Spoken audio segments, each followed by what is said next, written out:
I need to tell someone what happened before I lose my mind completely, before I forget which version of myself is real. 3 days ago, I booked an Airbnb in Vermont for a solo writing retreat. The listing showed a beautiful Victorian cottage, 5 stars, 43 glowing reviews.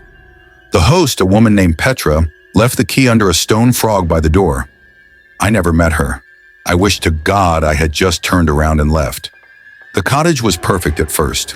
Exposed beams, a stone fireplace, that particular smell of old wood and lavender.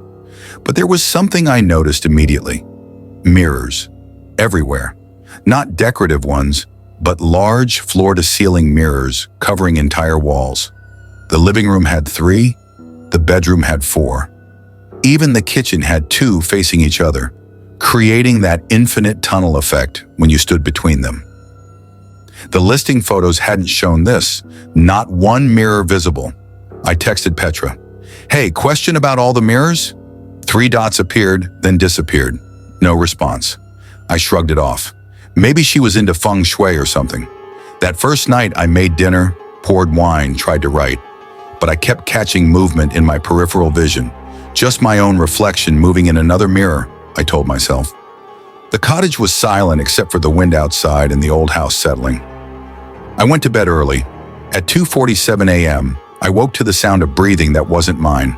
I froze, listening. It was coming from somewhere in the room, slow and steady. I reached for my phone, turned on the flashlight, and swept it across the bedroom. The 4 mirrors stared back at me, reflecting my light into infinity. Nothing else. The breathing stopped. I didn't sleep the rest of that night. Morning came, and I felt ridiculous. Old house, weird acoustics, probably pipes or wind through a crack somewhere. I made coffee and opened my laptop at the kitchen table, determined to get work done. That's when I noticed something in the mirror across from me. My reflection was wearing a different shirt. I was in a gray sweater. My reflection wore blue. I stood up fast, knocking over my coffee.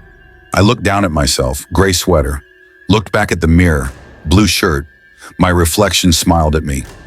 I hadn't smiled. I grabbed my phone to take a picture, hands shaking so badly I could barely hold it. But when I held up the phone, the reflection was normal again. Gray sweater, no smile, just me, looking terrified. I called Petra. It went straight to voicemail. I tried the number again.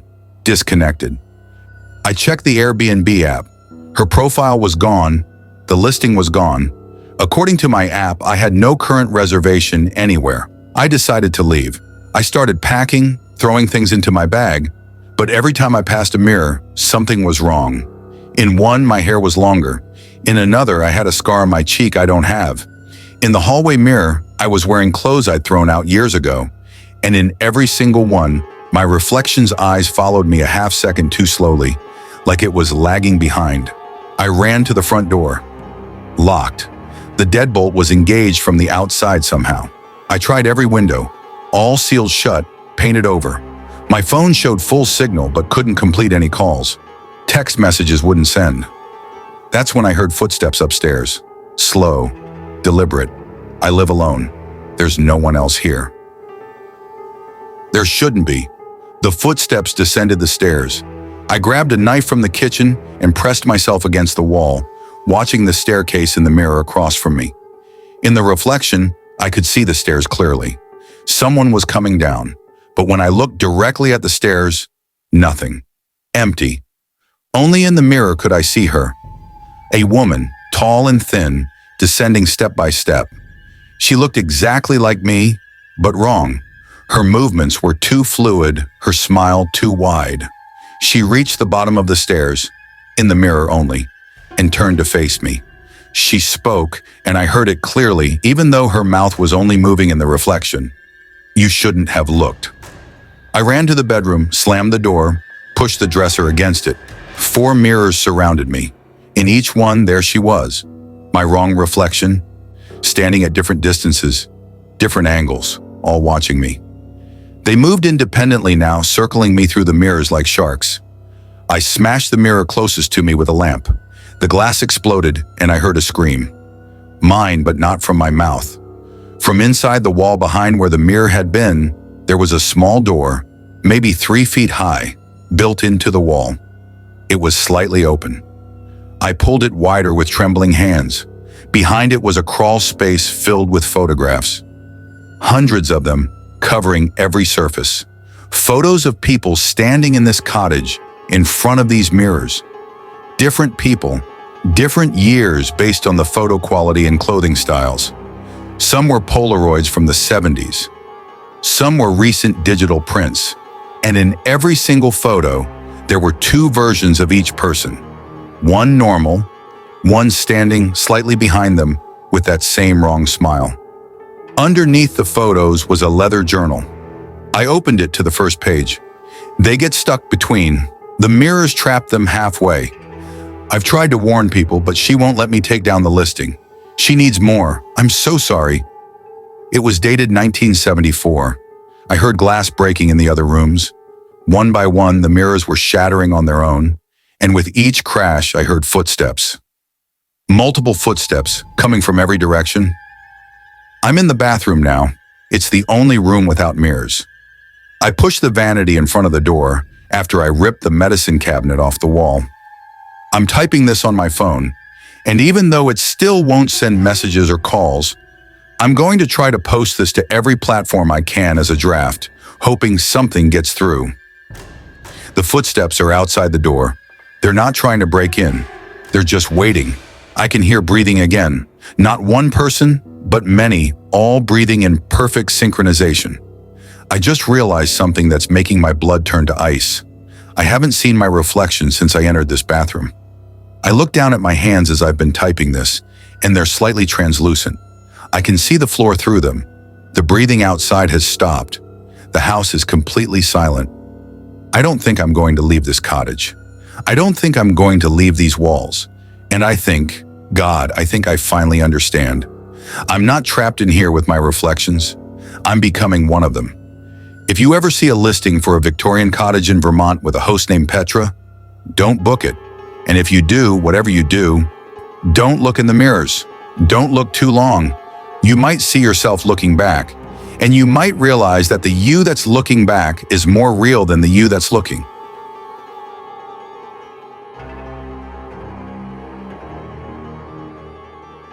The Airbnb had one rule that seemed odd but not concerning. Do not go into the basement under any circumstances. We store personal items there, and access is prohibited for guests. Violation will result in immediate termination of your stay and forfeiture of your security deposit. Darnell had stayed in dozens of Airbnbs. Lots of them had off-limits areas. This didn't seem weird at the time.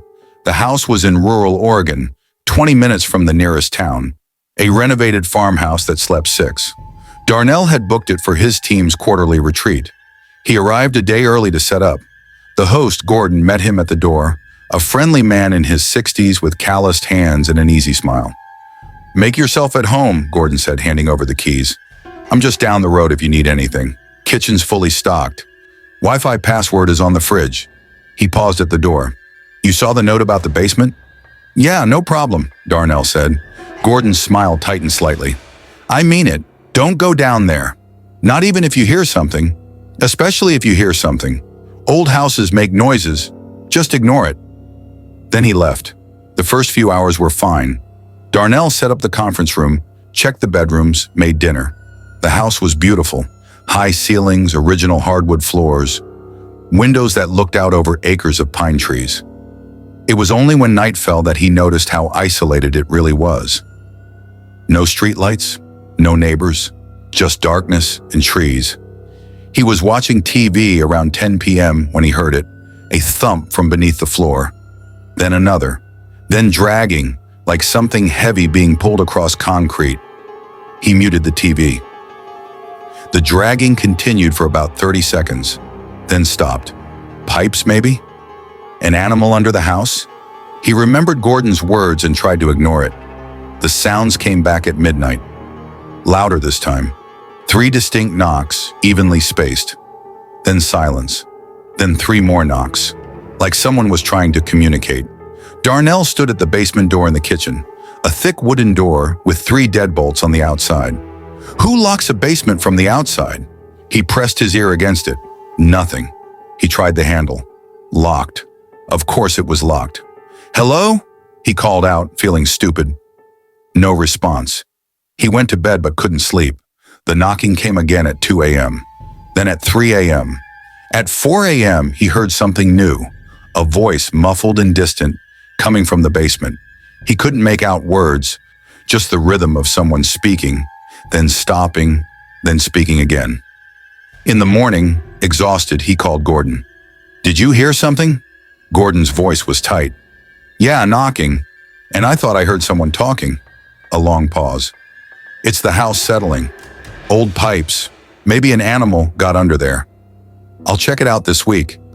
"Can't you check it out today? My team arrives this afternoon and—" "No," Gordon cut him off. "I can't get there today. Just ignore it. It's nothing dangerous. The rule is for your safety as well as mine. Don't open that door." The call ended. Darnell stared at his phone. For your safety as well as mine? What did that mean? His team arrived at 3 p.m., 5 people, all excited for the retreat. They didn't hear anything that afternoon. They made dinner together, drank wine, played board games. Darnell started to relax. Maybe it had been nothing. At 11:47 p.m., everyone was asleep except Darnell. He was in the kitchen getting water when the knocking started again. But this time it was urgent. Rapid, desperate pounding that seemed to shake the floor. Then the voice came, clearer now. "Please, please let me out. It's been so long. Please." It was a woman's voice. Darnell's hand was on his phone to call 911 when he heard a crash from upstairs. He ran up to find one of his co-workers, Lisette, standing in the hallway, pale and shaking. "There's someone in the basement," she whispered. "I heard them. They said they needed help." 2 others emerged from their rooms, asking what was going on. Darnell told them about the rule, about Gordon's warning, but Lisette was already heading downstairs. "We can't just leave someone trapped down there," she said. The 5 of them gathered around the basement door. The voice came again. "Please, he locked me in. I don't know how long I've been here. Please." "We're calling the police," Darnell said, pulling out his phone. No signal. He tried Wi-Fi calling. Nothing. "Everyone grab your phones." No one had signal. The Wi-Fi was down. The woman in the basement was crying now. "Please don't leave me again. Everyone just leaves. Please." Lisette looked at Darnell. "We have to open it." Gordon said, "I don't care what Gordon said. There's a woman locked in a basement." She reached for the deadbolts. "Wait." Darnell's mind was racing. Something's wrong. Why would Gordon rent out this house if someone was locked in the basement? Why not just call the police himself? "Maybe he's keeping her here," Lisette said. "Maybe she's the personal items he's storing." The woman's crying got louder. "It's so dark. It's so cold. I can't feel my fingers anymore. Please, I'm so hungry." Against every instinct, Lisette slid open the first deadbolt, then the second. Her hand was on the third when Darnell grabbed her wrist.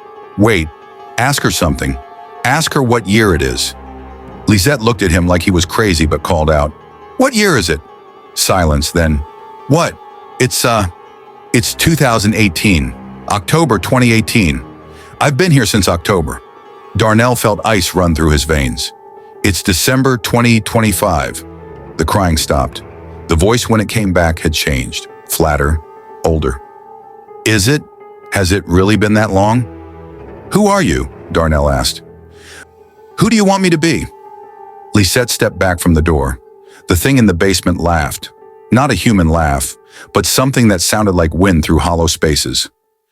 "Every group asks," it said, conversational now. "Every rental. Gordon brings me fresh ones every few months. Most don't open the door, but some do. The ones who open it..." It trailed off, then, "Well, they get added to the house. Would you like to see?"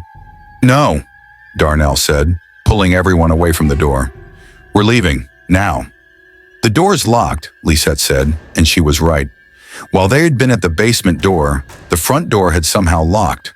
The deadbolts were engaged. The windows wouldn't budge. The voice drifted up through the floor now, no longer just from the basement, but from everywhere. "Gordon will be here in the morning. He always comes the next morning. He'll see that you were good guests, that you followed the rule, and he'll bring another group, and another, and we'll wait down here, all of us, waiting for someone to break the rule." "All of us," Darnell whispered. "Did you think you were hearing just one voice?" The lights went out. In the darkness, they heard the deadbolts on the basement door sliding open. 1, 2, 3. The door creaked on its hinges. "But since you came so close," the voice said, voices now plural, overlapping, "since you touched the locks, I think we've earned a reward." Footsteps on the basement stairs. Not one set, many.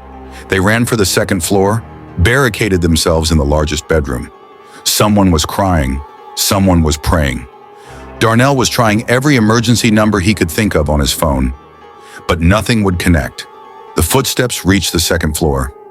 Slow, patient, they stopped outside the bedroom door. "Let us in," the voices said. "Let us in and we'll tell you how to leave. Keep us out and you'll become one of us. Gordon always needs more voices in the basement, more teeth in the dark." "I'm writing this on a laptop we found in the room, documenting everything while the others try to break a window. The glass won't shatter. It's like hitting concrete. The doorknob is turning slowly, testing the lock. We've pushed a dresser against it, but something's pushing back. The wood is beginning to splinter. If you're reading this, we must have found a way to send it before." The door just broke. I can see them now in the darkness. They look like people. They almost look like people. I understand now why Gordon needs new guests so badly. He's running out of room in the basement.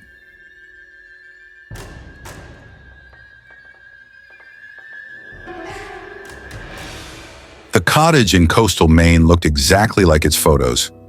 Weathered shingles, a private dock, ocean views from every window. Sybil had booked it for her anniversary, 15 years married, though Marcus had died 6 months ago.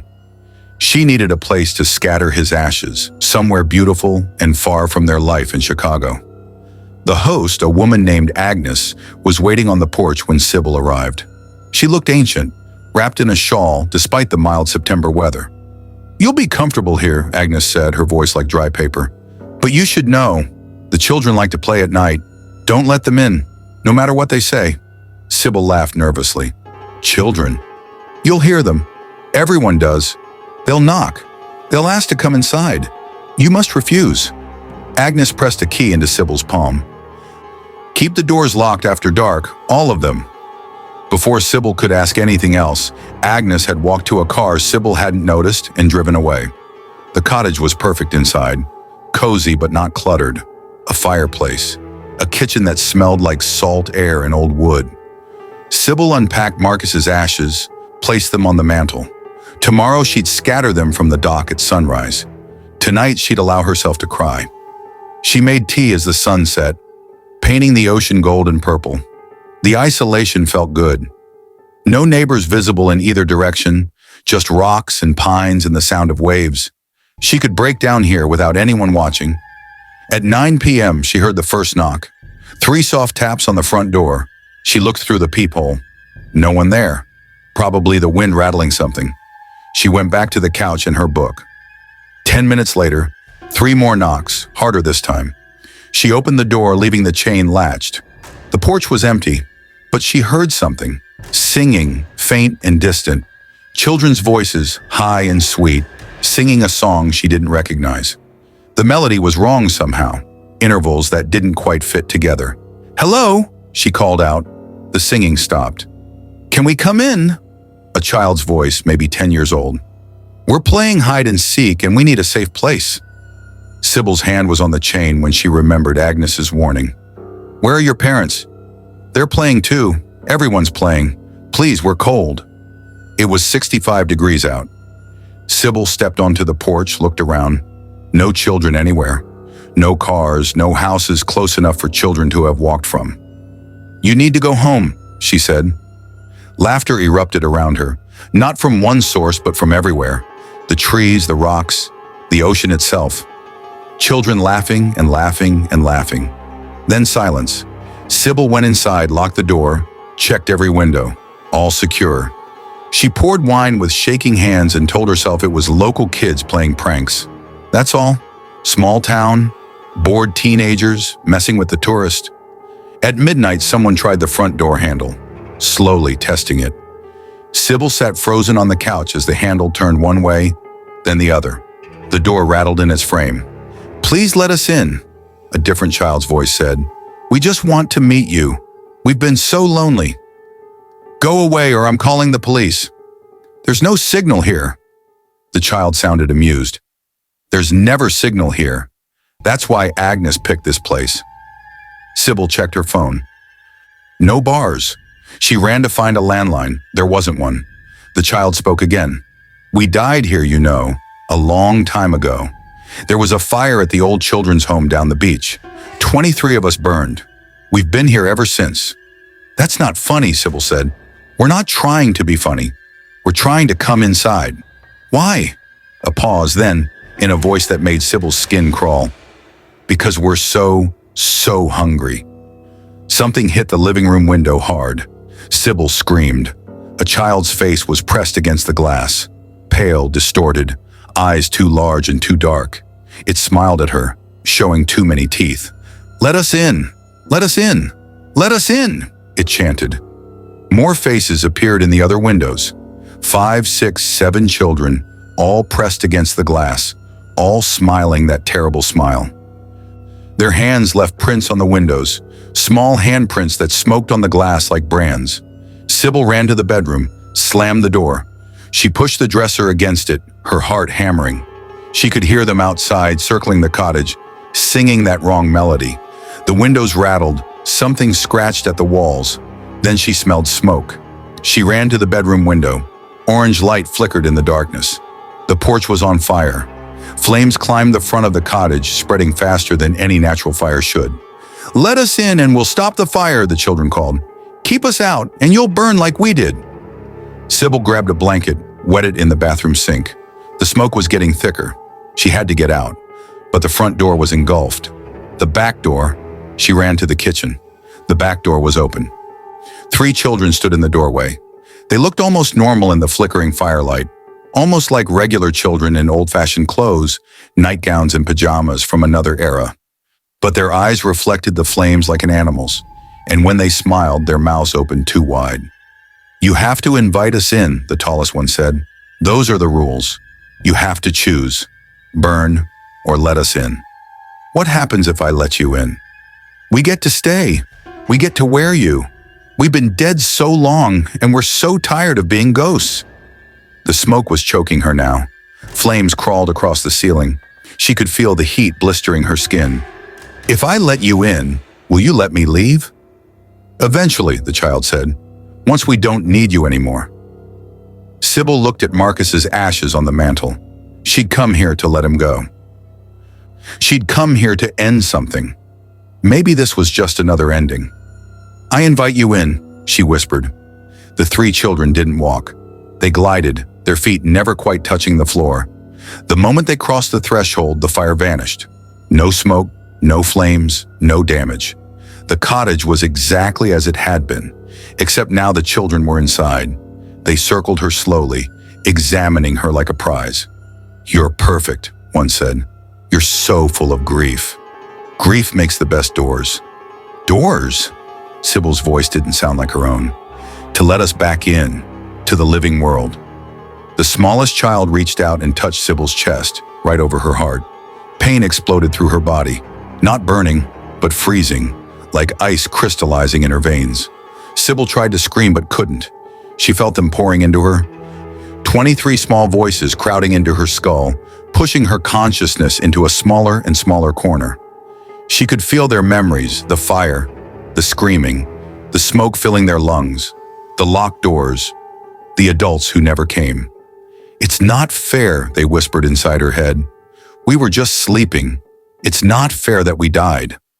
Sybil felt her body stand up, felt herself walk to the mirror. Her reflection smiled back, but it wasn't her smile. Behind her reflection, she could see them. 23 children, translucent, cramming themselves into her silhouette. "Don't worry," they told her. "We'll take good care of your body. We'll go back to Chicago. We'll live the lives we never got to live. And you can watch. You can watch from in here, where we used to be."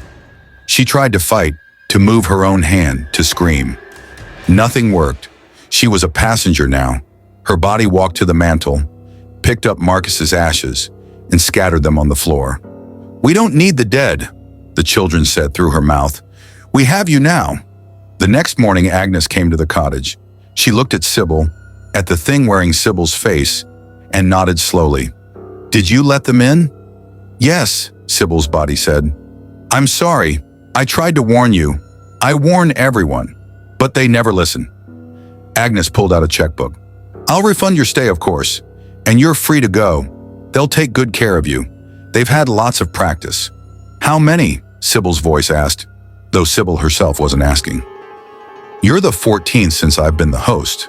I don't know how many before that. The cottage has been here for 80 years. Agnes looked sad. "I wish I could stop it. But if I take down the listing, they find another way. At least this way I can warn people. At least this way I can say I tried." Sybil's body walked to the car, started the engine, began the long drive back to Chicago. Inside her own head, Sybil screamed and screamed and screamed, but the children just sang their wrong melody, drowning her out. If you're reading this, if you ever see a listing for a coastal cottage in Maine with a host named Agnes, don't book it. And if you do book it, if you hear children's voices at night asking to come in, say no. Keep saying no, because inside this body I'm still screaming, and I'll be screaming forever. We all will.